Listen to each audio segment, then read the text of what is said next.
She said it again tonight, the same line she always used when she didn't know what else to say.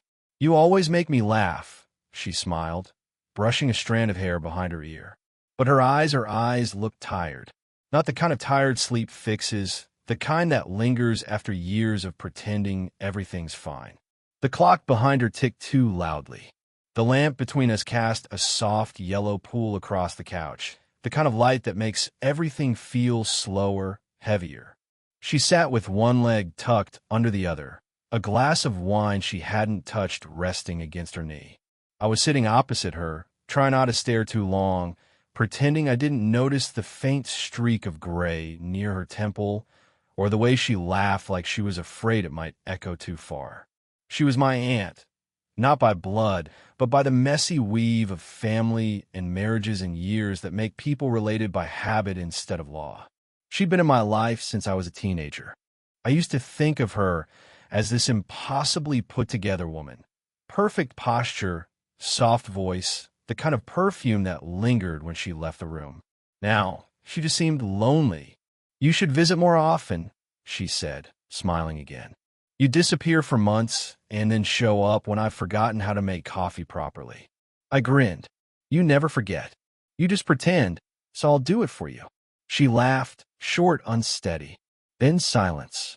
Outside, rain tapped against the window like a soft metronome. She turned toward it, maybe to avoid my eyes. "Do you ever miss it?" I asked. "Miss what?"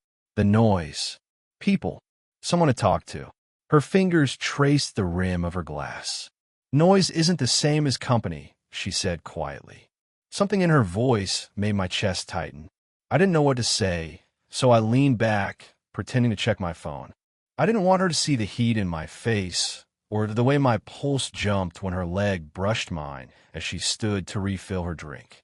"You shouldn't stay up so late," she murmured as she passed behind me. "You've got that early job, don't you?" "I can sleep when I'm old," I said. She paused, glancing at me over her shoulder. "Careful," she said, a faint smirk tugging at her lips. "You're talking to the old one here." I wanted to tell her she wasn't, that she looked more alive in that moment than anyone I'd met in years. But my throat tightened around the words. So instead, I said nothing. She sat back down, closer this time. Close enough that I could see the faint shimmer of her lip gloss, the soft tremor in her fingers as she set her glass down. "Tell me something honest," she said suddenly. I blinked. "Like what?" "Something you wouldn't say to anyone else." Her eyes didn't move away. I could feel the warmth between us. Not accidental. Not anymore. I thought about lying. About saying something harmless. But then she looked at me. Really looked. And I said, "I miss you when I'm not here." She didn't laugh this time. She just stared, the air thick with everything we weren't supposed to feel. Then she smiled faintly, but her voice cracked when she whispered, "You shouldn't say things like that." Before I could reply, the doorbell rang, sharp and sudden, cutting through the quiet like a blade. She froze. The sound hung in the air between us. And for the first time, I saw fear flicker in her eyes, not of who was at the door, but of what we'd almost said before it rang. The doorbell rang twice before she moved. I could tell she didn't want to answer it. Not right away, not after what had just hung between us. When she finally stood, her glass clinked against the table, half full, trembling slightly. "Probably the neighbor again," she murmured, though we both knew she was guessing. I sat still, watching the hallway light spill over her as she disappeared toward the door. Muffled voices, then silence, then the sound of her closing it gently, like she didn't want the world outside to know she was still awake. When she came back, she didn't sit across from me this time. She lowered herself beside me, close enough that I could feel the warmth of her sleeve against my arm. "Wrong house," she said softly. I nodded, pretending to believe her. She told me once that her husband used to fix everything around the house. He liked being needed, she said, eyes distant, smile tight. I never met him. He left 3 years ago, a slow, quiet leaving. The kind that doesn't need yelling, just absence. "You ever hear from him?" I asked now, unsure why I did. Her shoulders stiffened. "He sends Christmas cards. For formality." That's something. It's nothing. Her tone was final, but her fingers fidgeted with her bracelet, spinning it once, twice before she exhaled. You know, you remind me of him sometimes, she said, glancing at me. I try to laugh it off. That's not exactly a compliment, is it? It is, she said after a beat. He used to listen. There was something heavy in her words, a weight I couldn't place. I wanted to ask more, but instead I looked down at my hands at the tiny scar on my knuckle from work last week. You make it sound like listening's rare. It is, she said, voice barely above a whisper. We sat in silence again, the kind that doesn't need to be filled, just felt. Her perfume lingered in the air, faint and clean. Outside, rain had stopped, leaving only the sound of droplets sliding down the window. I wasn't always like this, she said suddenly. I used to be louder. Messier. I can't imagine that. She smiled, but her eyes stayed on the glass. You wouldn't have liked me then. I don't know, I said. I think I would have. Her hand tightened around her bracelet, then relaxed. You shouldn't say things like that, she whispered again. Same words as before, but softer, unsure. Then stop looking at me like that, I said before I could stop myself. Her breath caught. The silence stretched, fragile and full. She didn't move for a long time. Then, slowly, she reached over, brushed a drop of rain off my sleeve that wasn't really there, and left her hand for a heartbeat too long. I forget how young you are sometimes, she said, voice unsteady. Then don't, I murmured. She didn't reply, but she didn't move her hand either. She didn't move her hand right away. It just stayed there, light as air, until the sound of her phone buzzing on the coffee table broke the spell. She flinched, pulling away too fast. The screen lit up. Mark, her husband. She hesitated before answering, thumb hovering. Then she declined the call. The silence that followed was unbearable. I stared at the phone, then at her. She wouldn't meet my eyes. You should have picked up, I said quietly. I know, she replied, her voice low. I just didn't want to. She stood abruptly, walking toward the kitchen. The sound of the faucet covered everything else. I stayed seated, pretending not to notice her shoulders shaking as she rinsed her glass.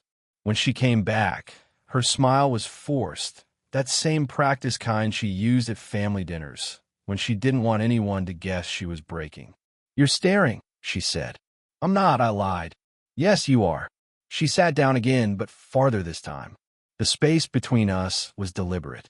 I could feel the air cooling. I shouldn't have said what I said. I murmured. Her eyes flickered toward me. And what exactly did you say? I hesitated. That you should stop looking at me like that. Her laugh was short, bitter. Maybe you should stop giving me reasons to. The words stung. Not because they were cruel, but because they were true. She leaned back, arms crossed, defensive posture, but her voice trembled slightly. You think this is some kind of story, don't you? The lonely woman and the boy who listens. I didn't answer. Her gaze softened a fraction. You're too young to understand what loneliness does to people. I understand enough, I said quietly. I see how you pretend. Every time you laugh, it sounds like you're apologizing for it. Her lips parted, but no words came. She looked at me then, really looked, as if realizing I saw through her.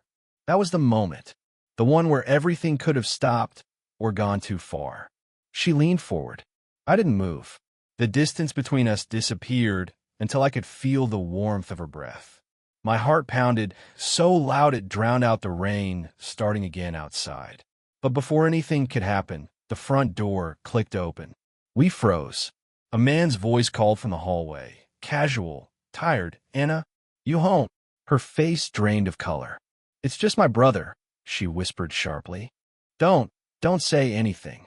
I barely had time to move before he stepped into the room. Mid-40s, work jacket, easy smile that didn't reach his eyes. Didn't know you had company, he said, glancing between us. Anna managed a weak laugh. He dropped by to fix the heater. I nodded quickly, pulse still racing. Her brother's gaze lingered. Not suspicious yet, but close. Good, he said slowly. Wouldn't want my sister freezing alone again. He left soon after, door shutting behind him. She didn't look at me for a long time. When she finally did, her voice was a whisper. You should go. I stood, but neither of us moved toward the door. She was trembling, or maybe I was.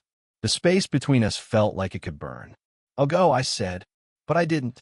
And she didn't tell me to again. I didn't go. Not that night, not when I should have. I told myself I was just giving her time to calm down, that I'd head home in a minute, but a minute became an hour. She stayed in the kitchen, pretending to tidy up. The hum of the refrigerator filled the silence between us, too ordinary for how my chest felt, too full, too loud. When she finally turned around, her eyes were red. You shouldn't still be here. I know, I said. Then why are you? Because you didn't really want me to leave. Her breath caught. She looked down, pressing her hands against the counter, as if to steady herself. You don't know what you're saying. Ido. The words hung there. I meant them. Every one. She walked past me, brushing my shoulder, deliberate, deflecting, and went to the window. Outside, the rain had turned to mist, streetlights bleeding into the fog.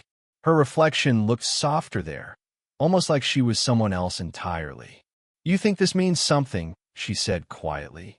You think I don't know what you want, but I do. You want to save me. That's not it, I said. She laughed, small, shaky. Then what is it? I stepped closer. I don't want to save you. I just don't want you to keep pretending you're fine. Her shoulders tensed, but she didn't turn around. You shouldn't say that. You keep saying I shouldn't. Maybe you should ask why I keep saying it anyway.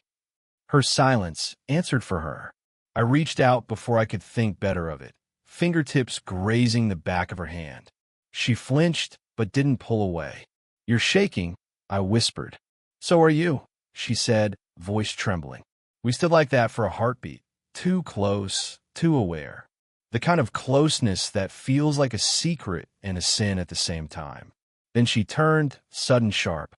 Her eyes searched mine like she wanted to find a reason to stop, and couldn't. Do you know what happens if anyone finds out? She said. Your mother, my family, I don't care. Well, I do. Her voice cracked, raw, breaking through all her restraint. I've already been the reason one marriage failed. I can't. I won't. She stopped, covering her mouth, as if the words had slipped out on their own. I took a step closer. You're not the reason for anything. He left because he didn't see you anymore. Her eyes glistened. And you do. Yes, I said. I always have. The air between us felt electric, fragile, irreversible.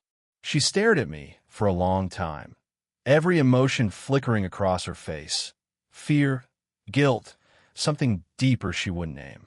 Then, slowly, she lifted her hand, brushed her fingers against my cheek, soft, hesitant, full of everything she wasn't saying.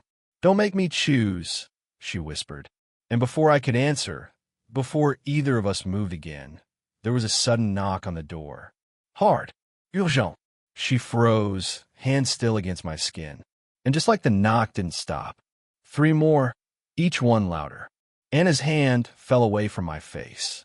Her breath came fast, shallow. She didn't move for a second. Then she grabbed my arm. Go to the kitchen. Now. I hesitated. Who is it? Just go, she whispered, panic threading through her voice. I slipped into the kitchen, heart pounding. Through the crack in the doorway, I saw her straighten her blouse, wipe her cheeks, and open the door. Mark, she said. Her voice trembled. Her husband. He stepped inside without waiting for permission. Rain clung to his coat, dripping onto the rug. I called. You didn't answer. I was asleep, she lied. His eyes narrowed slightly, scanning the room. Lights were on. I woke up. He studied her, the way a man does when he already knows something's wrong. You've been distant lately, he said quietly. I thought maybe we could talk. Anna forced a smile. Now's not really. I saw your car parked outside his building last week, he interrupted. The kid. Your ex's nephew. The world tilted. My stomach dropped. Marv, stop, she said, but he took a step closer, voice low. You think I wouldn't notice? You think I don't remember that look you get when you start caring about someone else? Her silence was answer enough. I wanted to move, to walk out, to defend her, but I couldn't. The air in that house was suffocating, heavy with fear and truth. Mark's tone softened. Look, I'm not here to fight. I just need to know if it's true. Anna turned away, her back to him. It's not. He didn't believe her. I could see it in his face, the way his jaw tightened, his hands flexing like he wanted to grab onto something real. He exhaled, slow and bitter. You're lonely, Anna. I get that. But he's a kid. You're going to ruin him. Her voice broke. Don't you dare talk about him like he's not standing in this house. Mark froze. The truth hung there, heavy and impossible to take back. His eyes followed her line of sight to the kitchen door. To me. He saw me. For a moment, no one moved. Rain hammered the windows like it wanted to drown the sound of our breathing. Mark's expression didn't twist into anger like I expected. It was worse, disappointment, quiet and devastating. So it's true, he whispered. Anna took a step forward. Mark, please. But he was already walking toward the door. You always said you wanted to feel seen, he muttered. I hope he's worth it. The door slammed behind him. Anna stood there, shaking. I stepped out, unsure if I should touch her. She didn't look at me. Her voice came out small, cracked. You shouldn't have stayed. I swallowed hard. Maybe not. But I couldn't leave you alone. She turned then, eyes glassy, haunted, and said the one thing I didn't expect. You are alone now. Because of me, that the world held its breath. The night after Mark left, her house felt different. Not quieter, but emptier, as if the air itself was ashamed of what it had heard. She didn't answer my calls, didn't reply to my messages. So I went back. Her porch light was off, but I could see a faint glow from the living room. I knocked once, then twice. No answer. When I finally tried the handle, it wasn't locked. She was sitting on the floor, legs folded beneath her, a half-finished glass of wine beside her knee. She didn't look surprised to see me, just tired. You shouldn't be here, she said softly. I know. Then why are you? Because I made you lose something. And I can't walk away without at least saying, she cut me off. You didn't make me lose anything. I did that all on my own. I stepped closer, careful, like approaching something fragile. He was never really here, was he? Her silence told me everything. For a long time, she didn't look at me. Then she said, you think this is love? I don't think, I said quietly. I know. She laughed, but it wasn't cruel. It was small, helpless. You're too young to know anything for sure. I'm old enough to know what it feels like when someone finally sees me. Her eyes flickered at that, just for a moment, and I saw her walls crumble. The ache behind her restraint, the years she'd spent pretending she didn't need anything from anyone. She stood and walked to the window, staring into the dark. You can't build a life on loneliness, you know, she said. Then don't, I replied. Build it on honesty. She turned to me, really turned, and for the first time, she didn't hide. Honesty, she whispered. All right, then here it is. She stepped closer, her voice trembling. I think about you. I shouldn't, but I do. Every time you walk through that door, I feel something wake up in me that I thought was gone. And it scares me. I felt a breath catch in my throat. Why does it have to? Because I don't trust it, she said. Because it feels too good to be real. Because if I let myself believe you mean it, and then you stop, I won't. You will. Her voice cracked on a word, and that sound, that quiet, breaking sound, hit harder than any argument could. I reached for her hand. This time, she didn't pull away. Our fingers interlaced, tentative, trembling, like two people remembering how to hold something fragile. Her forehead leaned against mine, eyes closed. For a heartbeat, we just breathed. The same air, the same silence, the same fear. Then, softly, she said, maybe in another life. I smiled, even as my chest tightened. We'll find one. She opened her eyes, tearful, steady, and whispered, you always make me laugh. But this time, her eyes didn't look lonely. The last time I saw her, the sky was the color of wet concrete, gray, patient, waiting to break open. Weeks had passed. Enough time for things to settle into silence. Enough time for me to almost believe I could move on. But she called that morning, her voice steady, polite, the kind of tone people use when they're trying to make something painful sound normal. "I found your jacket," she said. "You should come pick it up." So I did. She opened the door before I knocked. Same living room, same quiet hum of the fridge. But the air felt different, lighter somehow, like she'd exhaled everything she'd been holding. "You cut your hair," I said. She smiled faintly. Needed a change. I wanted to tell her she looked beautiful, that I'd missed her, that every morning since that night, I caught myself waiting for her voice. But instead, I just nodded, hands in my pockets. She held out my jacket. "I washed it. You didn't have to." "I know," she said, "but I wanted to." Our fingers brushed when I took it. Just a touch, brief, unplanned, but enough to pull everything back. The nights, the laughter, the fear. We stood there, two people pretending they hadn't already lived a story that couldn't be unlived. "Mark moved out," she said suddenly. I looked up. "For good." She nodded. "He left a note. Said I should find whatever it was I was looking for." She gave a small, breathy laugh. I don't think he meant it kindly. I didn't know what to say. She poured herself a cup of tea, motioned toward the couch. Saturday. "You were right," she said quietly. "About pretending. I've spent most of my life trying to look fine. But I'm tired." "That's not a bad thing," I said. "It means you're ready to be honest." She sipped her tea, eyes fixed on the window. "And what are you ready for?" The question lingered between us. I thought about it, really thought, before answering. "I'm ready to stop waiting for the right time," I said, "because I don't think it ever comes." She smiled, that small, sad, beautiful smile I'd memorized. "You're too young to be this wise." "Maybe," I said. "Or maybe I just learned from you." Her hand rested on the table, close to mine, close enough that I could have reached out. But this time I didn't. Neither of us did. Somewhere between us, understanding settled. Quiet, certain, unspoken. When I left, she walked me to the door. The rain had started again, soft, steady, familiar. As I stepped outside, she said, "You always make me laugh." I turned back. "And you don't look lonely anymore." She didn't answer, just smiled, the kind of smile that meant she'd finally let go of him, of guilt, of what could have been. And maybe, in her own way, she was telling me she'd keep that part of us safe. Not as a secret, but as something real, something that mattered. Did you enjoy the story? Would you want their paths to cross again? Or should some loves only live once? What kind of stories would you like to hear next?